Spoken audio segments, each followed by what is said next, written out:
Oke, baik. Terima kasih.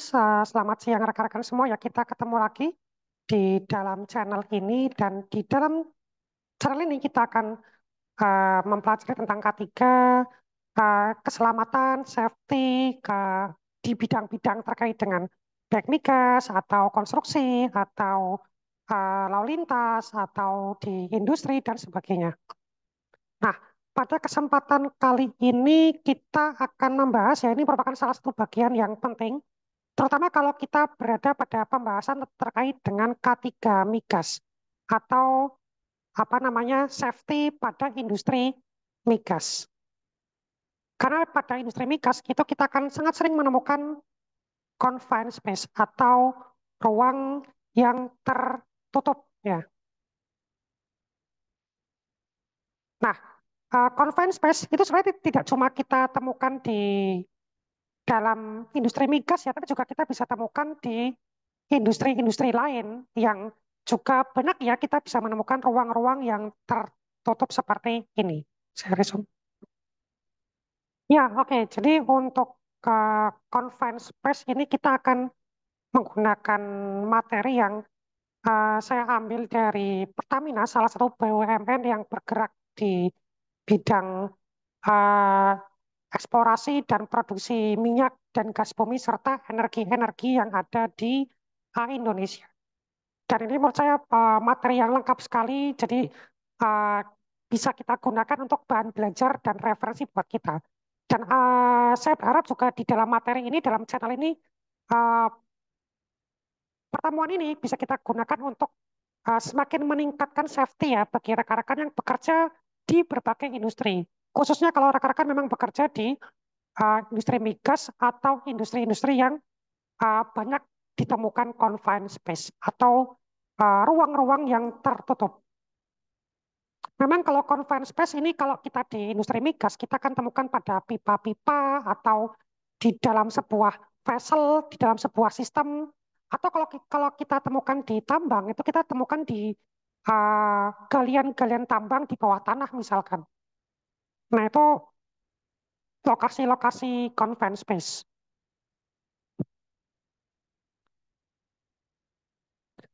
Oke, kita lihat dulu tentang definisi dari confined space.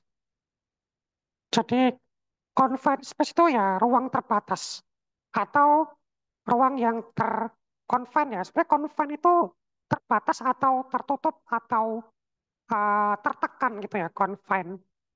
Jadi dia terbatas karena dia sistem ventilasinya tidak memadai. Sistem ventilasi atau sistem yang memungkinkan adanya sirkulasi udara itu tidak memadai. Sehingga karena sirkulasi udara tidak memadai, jika di dalam ruang itu ada udara atau berbentuk gas tertentu yang berbahaya atau konsentrasinya berbahaya, maka tidak mampu untuk dinetralkan atau tidak mampu untuk dihilangkan dengan sirkulasi. Atau tempat-tempat yang memang konsentrasi oksigennya itu minim atau kurang atau kecil. Atau bahkan konsentrasi oksigen atau mungkin gas-gas tertentu melebihi dari konsentrasi yang normal. Nah, itu confined space. Artinya di dalam konteks ini, confined space itu sistem ventilasinya kurang memadai atau kurang baik. Kemudian langkah berikutnya dari confined space itu ke kita bisa lihat dari adanya konsentrasi gas atau udara atau sebuah kontaminan, sebuah pencemar atau pengotor udara yang bersifat berbahaya. Ketika dia konsentrasinya melebihi baku mutu misalkan, atau jumlahnya melebihi, atau dia oksigen tapi dia kurang oksigen, itu bisa masuk dalam kategori confined space. Mempunyai akses yang sulit bila masuk dan keluar dari ruang tersebut. Ya, jadi confined space itu aksesnya itu sulit ya untuk bisa keluar masuk. Artinya mungkin ada akses tapi terbatas.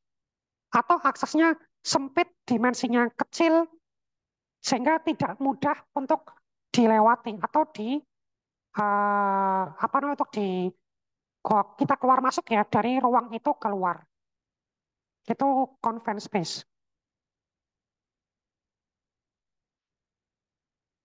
Nah, bagaimanakah karakteristik dari confined space ya? Jadi confined space itu akses keluar masuk itu terbatas ya, sangat terbatas. Jadi eh, mungkin saja ada satu pintu ya untuk keluar masuk ya, atau satu akses. Jadi kalau akses itu bisa berupa pintu, bisa berupa misalkan lorong, atau mungkin suatu jalur ya, atau mungkin hanya suatu bukaan tutupan gitu ya. Itu terbatas. Sistem penerangan atau pencahayaan kurang baik. Jadi memang karena tidak ada atau terbatas ventilasi, maka cahaya matahari atau cahaya dari luar itu tidak mudah untuk masuk. Jadi di dalam itu kurang baik pencahayaannya, lebih gelap. Ventilasi alami tidak baik. Ini sudah jadi kata kunci kita dari confined space ya. Tidak didesain untuk tempat melakukan pekerjaan secara terus-menerus. Jadi memang bukan ruangan yang tempat kita melakukan pekerjaan rutin. Kita hanya ke situ, hanya di waktu-waktu tertentu saja. Jadi bukan untuk melakukan pekerjaan secara terus-menerus. Ketika kita masuk, ya kita masuk hanya dengan tujuan tertentu, hanya pada waktu-waktu tertentu saja. Nah, ini beberapa contoh dari confined space ya. Ada tangki, tank. Jadi di migas kita temukan banyak tangki-tangki, boiler atau alat pemasak perebus, furnace atau tanur. Mungkin kalau di migas, kalau di non migas juga kita banyak bisa temukan furnace atau tanur ya, terutama industri-industri yang melakukan pembakaran. Manhole, misalkan lubang-lubang saluran, lubang-lubang got, atau lubang-lubang drainase, atau saluran-saluran buangan, jadi pekerjaan-pekerjaan yang berkaitan dengan maintenance atau pengecekan atau pembersihan dari sebuah saluran, drainase atau pipa. Nah, pipa juga termasuk confined space. Silo, ya gudang tertutup. Tadi sewer sudah, bins ya, bins hopper ya. Bins hopper itu ya suatu wadah ya. Suatu wadah gitu ya, bins hopper. Kalau hopper nih, kalau kita misalkan di migas ya, di pemboran kita banyak temukan hopper. Pits ya, ini kalau ditambang, terowongan-terowongan, lubang-lubang galian, atau lubang-lubang jalur, tempat akses tunnel, ya, atau parit trench, ini juga merupakan, apa namanya, confined space, ducts, ya, jadi lokasi-lokasi ducts atau ducting ya, itu juga bisa merupakan confined space. Atau lokasi-lokasi lain, atau alat-alat, atau mungkin bagian-bagian atau sistem yang memenuhi persyaratan disebut sebagai confined space. Ya tadi, dia ventilasi nggak memadai, pencahayaan kurang, kemudian aksesnya juga terbatas dan sebagainya. Itu bisa masuk dalam kategori confined space. Confined space itu merupakan uh, ruang tertutup yang harus kita identifikasi. Jadi kalau kita bekerja di industri-industri yang memang ada confined space-nya, berarti lokasi-lokasi confined space perlu kita ketahui. Nah, untuk kita mengidentifikasi confined space, kita harus tahu isinya apa saja.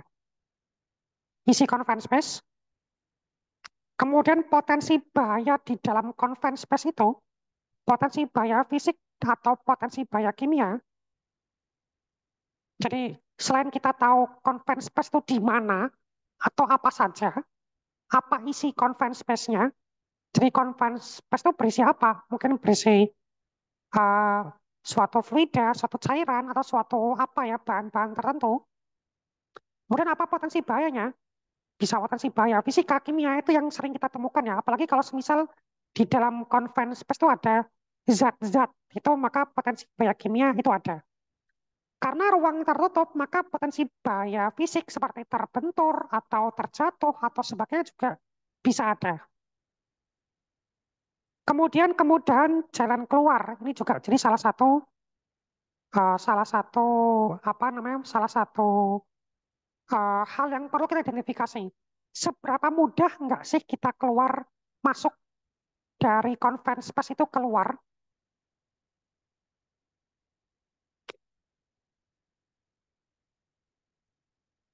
Nah, ketika kita mau memasuki conference space atau kita melakukan pekerjaan yang mengharuskan kita untuk masuk ke dalam conference space, maka kita harus melakukan persiapan, aktivitas persiapan. Apa saja aktivitas persiapannya? Aktivitas persiapannya itu ada, pertama ya, dari identifikasi peralatan. Jadi, alat apa yang akan kita bawa ya? Jadi kalau peralatan ini dia banyak. Bisa peralatan yang mau kita bawa untuk masuk ke dalam, atau kita mengidentifikasi alatnya itu, alat yang ada conference space-nya itu, kita cek dulu.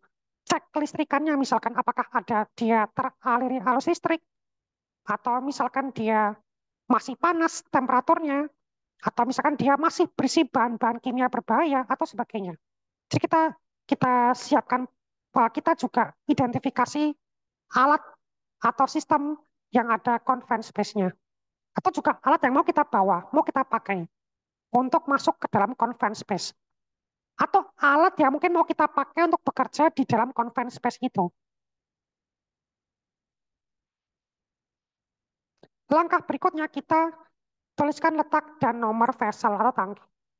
Ya, kalau misalkan conference space itu berupa tangki, berupa vessel, nah setiap tangki atau vessel dia punya nomor.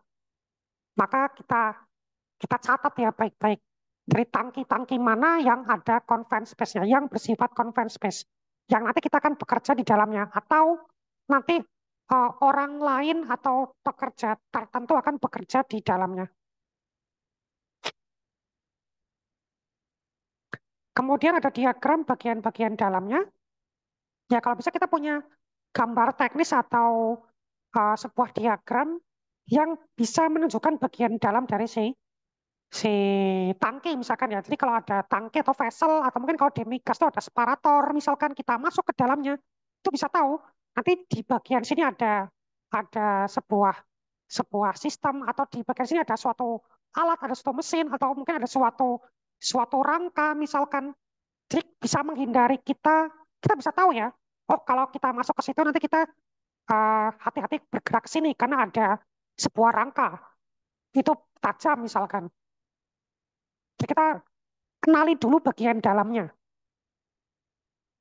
Plan atau backlist, ya jadi kita kita itu ya kita buatkan plan list atau plannya. Isi material terkait dengan MSDS. Jadi kalau semisal di dalam tangki atau vesselnya itu ada suatu zat, kita cek dulu zatnya itu apa. Seperti apa zatnya, karakteristiknya, bagaimanakah tingkat bahayanya, apakah beracun, apakah misalkan mudah bereaksi, apakah oksidatif, apakah misalkan toksik, apakah misalkan mudah terbakar atau apa. Kita bisa tahu dari mana? Dari MSDS. Kemudian lihat, kita lakukan pengosongan. Jadi kalau bisa, kalau masih ada isi di dalam si confined space, kita lakukan pengosongan dengan cara flushing. Flushing itu kita bersihkan ya, kita kosongkan bagian dalam dari confined space, bisa dengan steam atau uap, atau dengan cara purging.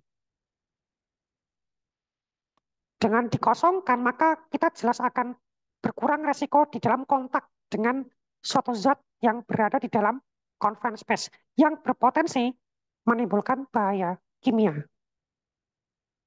Isolasi, nah ini kalau isolasi ya ada beberapa bagian-bagian misalkan mekanis ya, kita isolasi. Isolasi bisa dilakukan dengan cara blending, purging. Jadi kita tutup bagian-bagian yang berpotensi menimbulkan bahaya. Kita isolasi atau di lockout. Kalau ada electrical gitu ya, ada pneumatik, kita lockout, kita tutup, kita kunci. Kemudian yang keempat ventilasi. Kita cek ya, kita cek Ada tidak ventilasi di dalam confined space itu? Kemudian apakah masih bekerja dengan baik atau tidak? Misalkan kalau ada blower, ada exhaust fan, atau mungkin saluran-saluran tertentu, atau mungkin suatu bukaan tutupan tertentu, kita cek ventilasi-ventilasinya. Kemudian kita cek ke pencahayaan. Apakah misalkan tidak ada cahaya sama sekali atau seperti apa kegelapannya? Kalau berarti kalau misalkan sangat gelap ya kita perlu persiapan membawa portable lamp misalkan. Atau bisa kita gunakan alat lain sesuai dengan kebutuhan kita. Nah, itu persiapan di dalam kita mau masuk ke dalam confined space.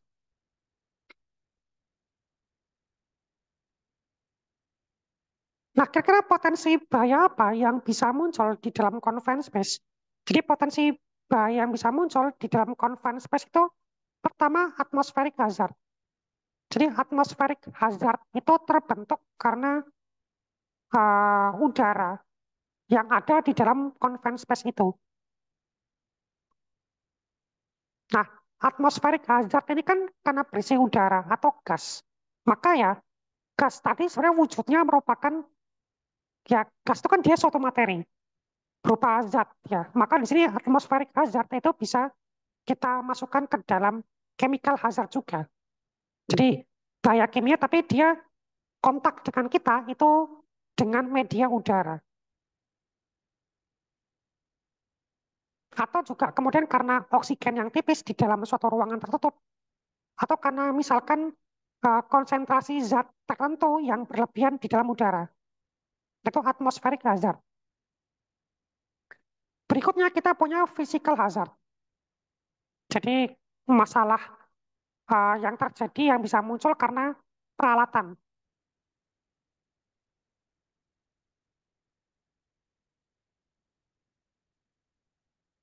Nah, ini kalau kita lihat ya, selain atmosferik, fisikal juga ada mechanical hazard, electrical hazard. Jadi kalau kita masuk ke dalam sebuah tangki atau vessel, karena dia terbuat dari bahan logam, sangat mungkin ya, entah misalkan karena adanya kebocoran arus listrik, maka ada bahaya elektrikal, atau karena memang ada listrik statis ya yang terbentuk, maka bisa ada potensi tersetrum.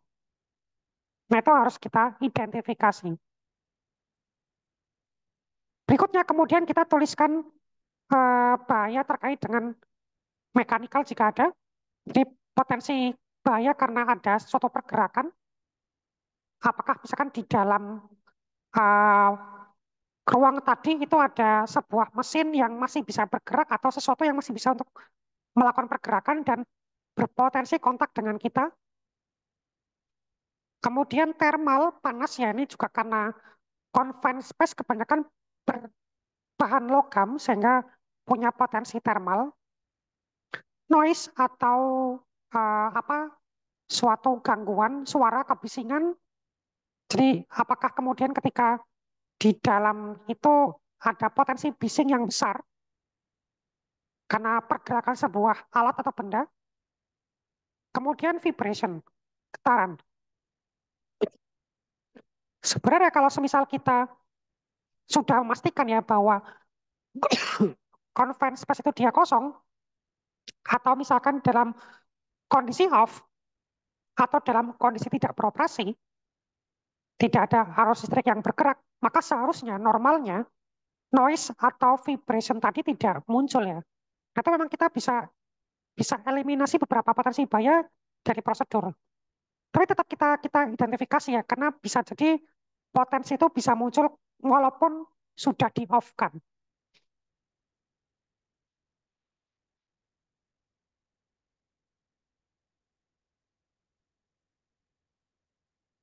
Nah, faktor bahaya kimia ini berkaitan dengan tadi udara atau zat yang dalam wujud gas yang dia mungkin berada dalam konsentrasi tertentu di dalam confined space. Jadi misalkan ada oksigen deficient. Jadi jumlah oksigen terbatas sekali atau kekurangan oksigen deficient, kekurangan oksigen atau oksigen enrich. Jadi oksigen yang terlalu berlebihan. atau flammable atmosphere. Jadi sebuah kondisi di mana udara di dalam confined space ini mudah untuk terbakar. Toxic atmosphere, jadi memang konsentrasi gas itu atau mungkin gasnya itu bersifat toksik atau beracun ketika terhirup oleh manusia. Corrosive atmosphere, jadi bisa menimbulkan korosi atau asphyxiating atmosphere. Ini juga perlu kita waspadai. Jadi bahaya-bahaya seperti ini itu sangat besar kemungkinan untuk muncul di dalam confined space. Karena ini merupakan isu bahaya yang sering kita temukan ketika kita mengidentifikasi bahaya di dalam confined space.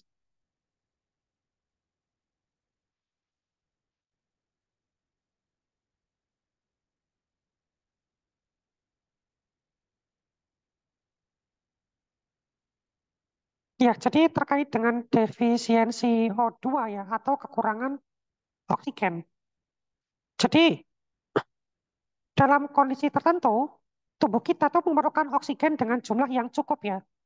Nih kalau kita lihat, kalau oksigen tuh misalkan semakin sedikit ya, persentasenya makin kecil, maka sangat mungkin sekali ya untuk kita mengalami gejala-gejala tertentu. Misalkan kalau oksigen makin kecil ya, misalkan 15% sampai 19% kita kemampuan kerja berkurang. Atau kemudian ke denyut tadi meningkat, aspirasi meningkat ya, makin ngos-ngosan gitu ya. Kalau oksigen itu hanya 10 sampai 12% makin turun, maka bibir kita mulai biru ya, bluish lips. Kalau makin kecil lagi di bawah 10%, maka akan menimbulkan mental failure. Bisa pusing atau bisa sampai pingsan, tidak sadarkan diri. Ini kalau kemudian oksigen itu hanya 4 sampai 6%, maka akan koma dalam 40 detik, bahkan bisa sampai fatal meninggal.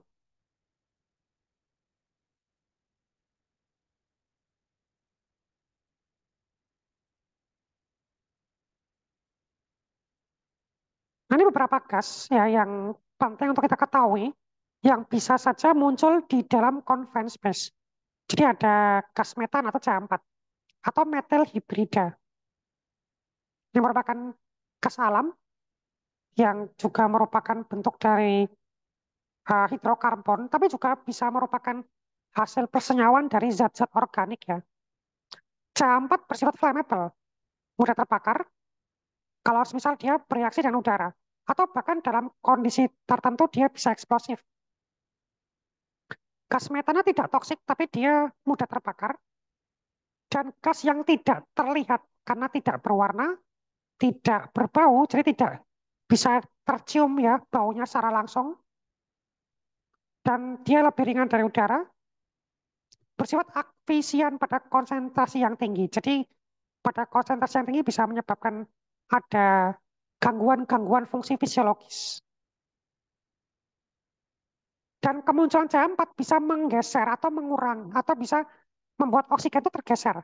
Sehingga ketika ada C4 maka bisa ada potensi jumlah oksigen atau konsentrasi oksigen itu berkurang. Nah, jadi rekan-rekan yang di industri silakan untuk kenali ya jika ada kemungkinan kemunculan dari gas metana. Ada gas asetilen atau C2H2. Jadi asetilen itu merupakan uh, suatu senyawa ya yang merupakan persenyawan dari uh, dua atom karbon dan dua atom hidrogen. Ini seperti C4, dia tidak berwarna, tapi berbau. Dan baunya disebut mirip seperti bau bawang atau garlic. Asetilen gas yang tidak stabil, jadi mudah bereaksi ya dengan unsur lain.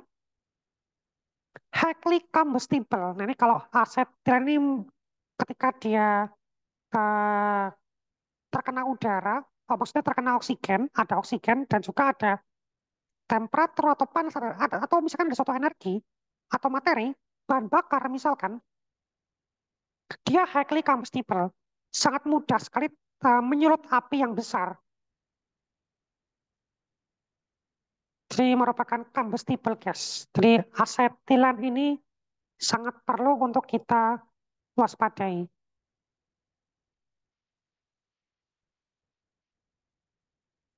Berikutnya ada propana.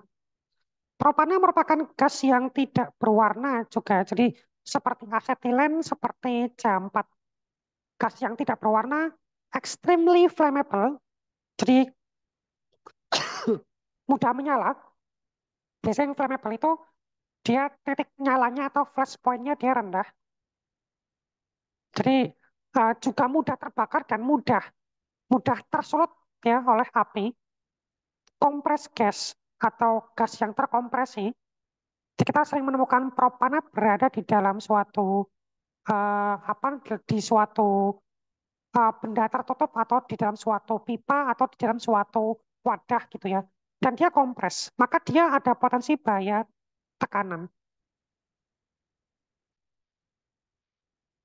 Kemudian di situ kalau propana ya dia bisa masuk ke dalam tubuh lewat inhalasi atau misalkan dengan kontak dengan kulit dan mata. Jadi kalau kontak dengan kulit dan mata ini juga bisa menimbulkan iritasi ya, atau bisa menimbulkan gangguan-gangguan lainnya ketika kontak dengan mata atau kulit.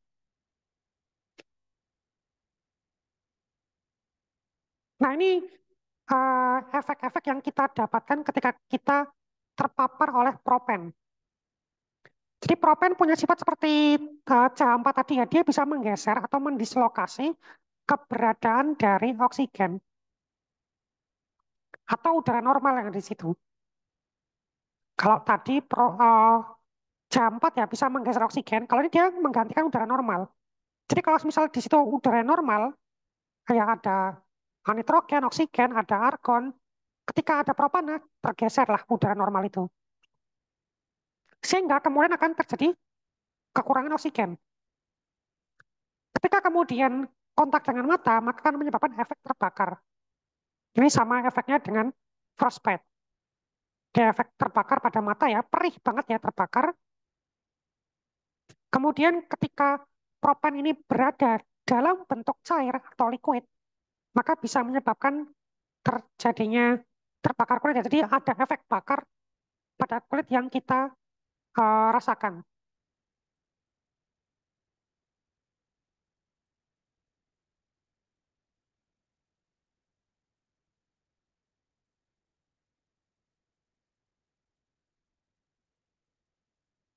Nah, ini beberapa ini ya beberapa kategori-kategori gas toksik ya. Jadi kalau gas-gas yang beracun, kalau beracun ya jelas berbahaya ya bagi manusia ya. Itu ada beberapa kategori gasnya. Ada gas yang dia bersifat iritan, ada yang bersifat asfiksian. Jadi kalau iritan ya ketika dia terhirup ya atau dia masuk ke dalam saluran pernapasan, maka dia bisa menyebabkan iritasi. Misalkan iritasi pada saluran pernapasan bahkan bisa sampai ke paru-paru. Itu kalau misal dia berada pada konsentrasi yang kecil. Kalau misal dia berada pada konsentrasi yang besar, maka bisa menjadi asfiksian. Jadi kalau asfiksia ini sudah lebih ini ya sudah lebih bermacam-macam ya, bermacam-macam komplikasi yang terjadi. Jadi kalau asfiksian dia sudah ada fungsi-fungsi jaringan, fungsi-fungsi fisiologis sudah terganggu gitu ya. Jadi tidak cuma sekedar iritasi, tapi sudah menimbulkan kerusakan-kerusakan. Atau kalau misal dia masuk dalam tubuh, dia bisa menimbulkan suatu efek sesak napas sampai luka bagi saluran pernapasan, bisa kemudian timbul pusing, sampai kemudian hilang kesadaran dan sebagainya.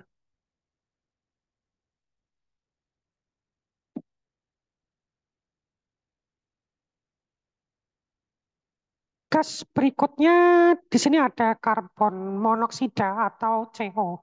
Ini juga merupakan gas yang perlu untuk kita waspadai ya. Jadi CO itu merupakan gas yang asfiksian, jadi makanya dia perlu sekali untuk kita waspadai keberadaannya. CO ya sama seperti CO2 ya, merupakan hasil pembakaran. Tapi kalau CO itu merupakan hasil pembakaran yang tidak sempurna atau unperfect combustion. Nah, CO ini ketika terhirup oleh pernapasan dan masuk ke dalam paru-paru, maka dia bisa seperti oksigen ya, dia masuk paru-paru sampai ke alveolus paru-paru, kemudian apa namanya dia diikat oleh darah, diikat oleh hemoglobin darah. Jadi darah itu mengira dia oksigen, dia diikat sama darah. Maka kemudian di dalam darah ini, ketika dia mengalir ke seluruh bagian tubuh itu membawa CO. Dan ini akan sangat berbahaya bagi jaringan-jaringan tubuh.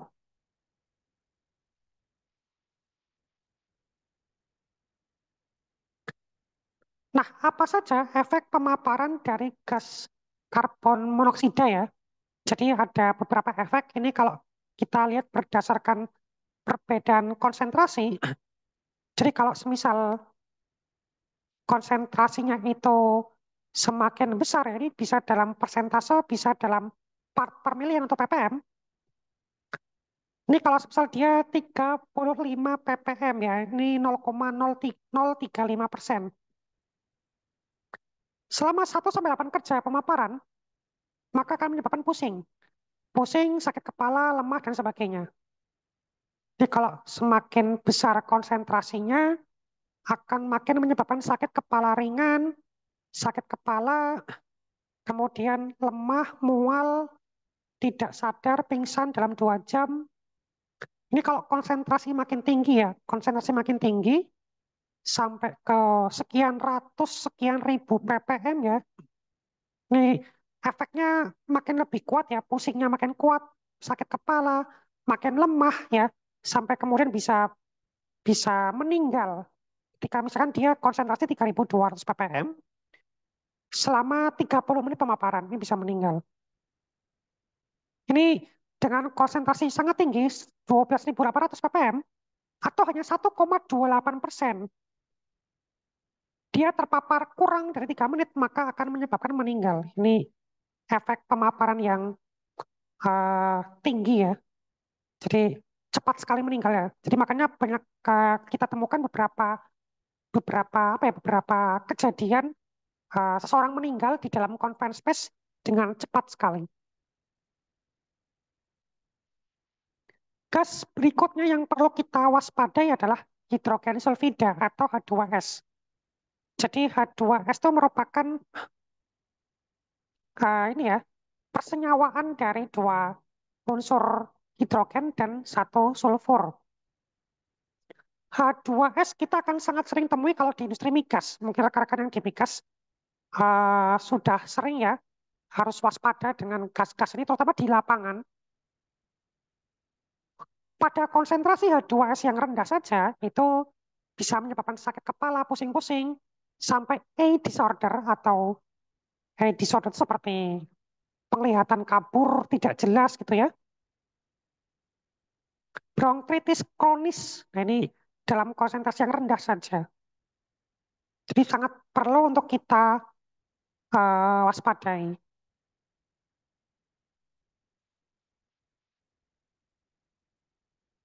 Ini merupakan efek pemaparan gas H2S dengan berbagai konsentrasi.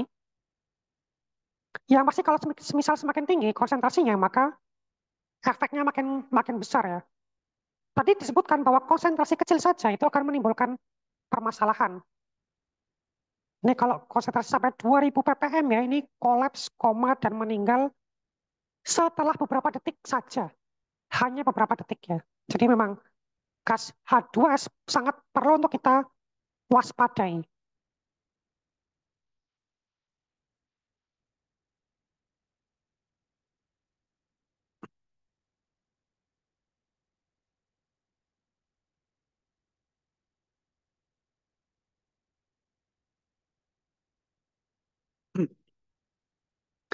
Gas berikutnya yang perlu kita waspadai di dalam confined space itu adalah amonia, NH3. Amonia itu termasuk pada senyawa sufoksan. Jadi dia bersifat toksik ya, beracun. Dan ini kalau NH3 bisa kita kenali dengan lebih mudah karena dia berbau tajam, tidak seperti gas-gas yang sebelum-sebelumnya ini. Tidak seperti C4 ya. iritasi terhadap sistem respiratori dan mata. Jadi amonia memberikan efek-efek iritan kepada sistem pernapasan, saluran-salurannya, dan juga pada mata jika terpapar.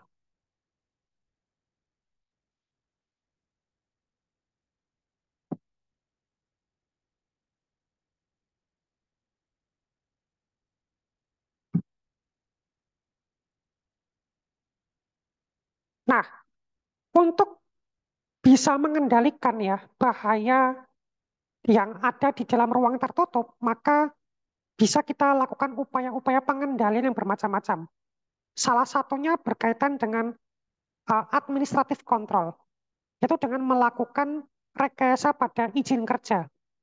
Jadi pada confined space memang ketika kita atau para pekerja itu masuk ke dalamnya atau bertugas untuk masuk ke dalamnya dan melakukan aktivitas di dalam confined space, maka izin kerja itu harus sangat masif dan sangat rigid. Jadi uh, untuk bisa dapat izin masuk ke dalam confined space itu perlu dipastikan ya bahwa confined space-nya itu sudah ada sistem pelindungnya, misalkan sudah ada sistem prosedur yang aman misalkan, atau sudah dalam kondisi yang off misalkan, atau ruangannya sudah disterilisasi misalkan, sudah dibuka, sudah di misalkan diuapkan, di blowing misalkan agar hilang gitu ya ke konsentrasi gasnya, atau mungkin sudah dikosongkan, sudah di lock out ya untuk electrical mechanical-nya dan sebagainya, dan sudah diidentifikasi. Maka confined space ini harus betul-betul untuk diidentifikasi dan mereka yang bekerja ke dalamnya itu harus di uh, filter ya dengan sedemikian rupa melalui izin kerja. Jadi harus ada pihak-pihak yang ini ya, pihak-pihak yang uh, diperbolehkan untuk mengeluarkan izin kerja dan juga harus ada pihak-pihak yang tidak boleh mengeluarkan izin kerja. Harus jelas. Dan ada prosedur untuk mengeluarkan izin kerja bagi confined space. Itu harus jelas.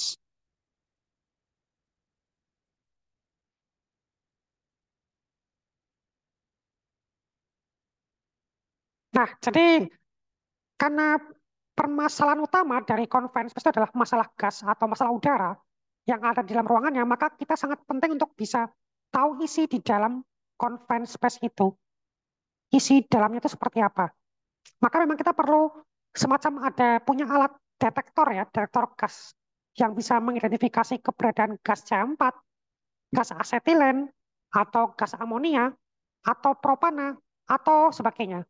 Atau pengukur-pengukur kadar oksigen di udara, atau semacamnya. Ini perlu untuk kita miliki ya. Atau industri yang memang banyak confined space itu perlu untuk perlu untuk punya alat seperti ini.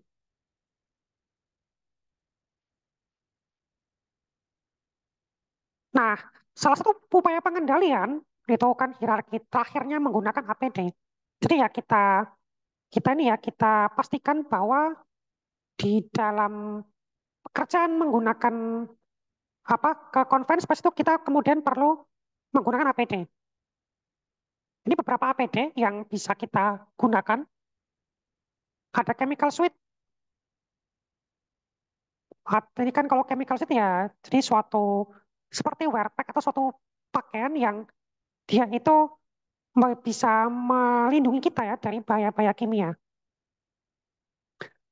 Breathing apparatus jadi suatu alat ya yang bisa membantu pada sistem pernapasan atau membantu memfilter udara-udara yang masuk ke dalam pernapasan.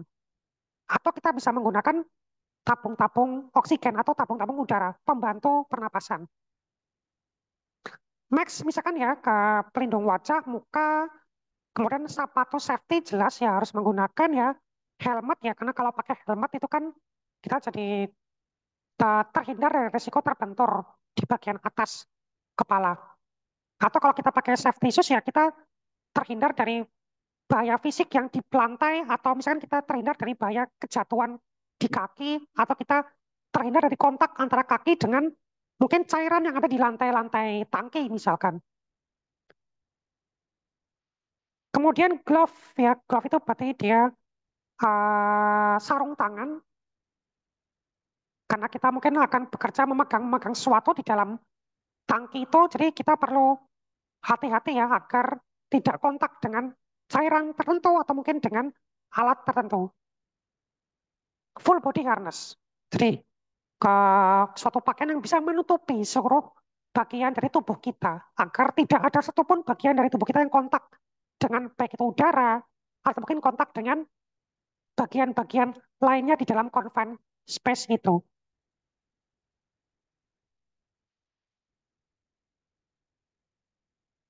Oke, terima kasih rekan-rekan ya atas atensinya sampai ke selesai ya. Jadi kita di dalam pertemuan ini sudah membahas tentang confined space secara cukup komprehensif ya. Semoga bisa bermanfaat bagi rekan-rekan ya. Terima kasih buat atensinya dan sampai ketemu lagi di pertemuan berikutnya terkait dengan K3, K3 migas, K3 konstruksi listrik dan sebagainya. Terima kasih ya. Saya akhiri selamat siang semuanya. Wassalamualaikum warahmatullahi wabarakatuh. Terima kasih semuanya.